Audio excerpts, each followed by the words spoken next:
نہیں مرتے. اگر آپ شفا پانا چاہتے ہو تو آپ کو گناہ کو کیا کرنا پڑے گا؟ چھوڑنا پڑے گا. اعمال 3 باب کی 26 آیت میں لکھا ہے خدا نے اپنے خادم کو اٹھا کر پہلے تمہارے پاس بھیجا تاکہ تم میں سے ہر ایک کو اس کی بدیوں سے ہٹا کر برکت دے. سمجھ آ رہی ہے آپ کو؟ وہ کسی کے گھر میں مکھیاں آ گئی, انہوں نے پادری کو بلایا, پادری صاحب دعا کرو. پادری صاحب نے ڈانٹا مکھیوں کو, یسوع کے نام سے نکل جاؤ, نکلو یسوع کے نام سے. اڑائیاں مکھیاں اڑ گئیں. پادری نکل گیا, مکھیاں پھر آ گئی. دوسرا پادری سدیا, وہ نہیں آ کے مکھیاں اڑائیاں یسوع کے نام سے. پادری گیا, مکھیاں پھر آ گئی. پھر کوئی مرا گیا پادری گیا, وہ نے پوچھا کہ مکھیاں بار بار کیوں آ رہی ہیں, وجہ دسو. وجہ پتہ لگی کہ پرلے کمرے وچ گند پیا ہے تے مکھیاں گند تے ہوندیاں. تو ہم پادری کیا کرتے ہیں, گند نہیں ختم کرتے, دعائیں کرتے رہتے ہیں.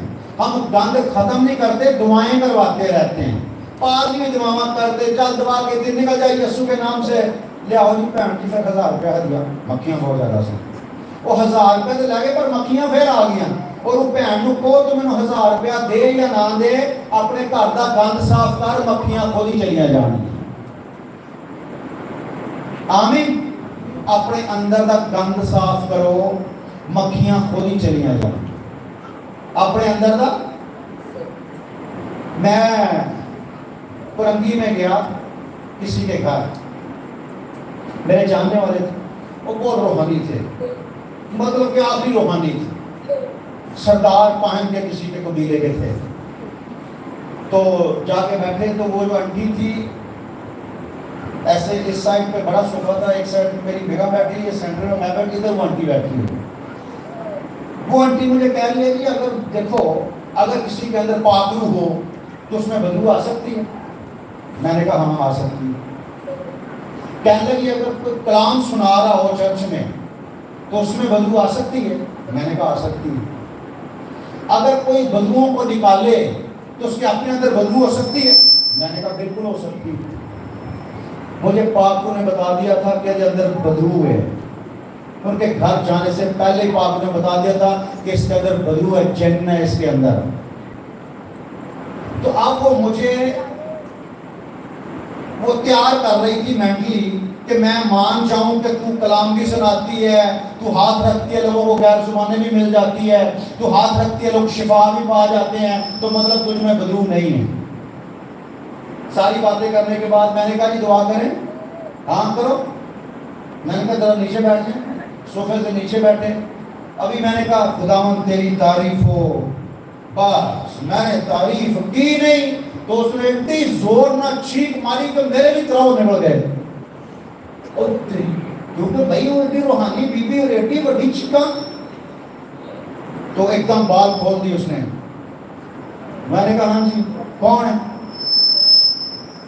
اس کا پیٹ ایک دم پھول کے اتنا بڑا ہو گیا, کیونکہ ایک دم اٹھ گئی نا, اس کا پیٹ یہاں تک پھول کے آ گیا.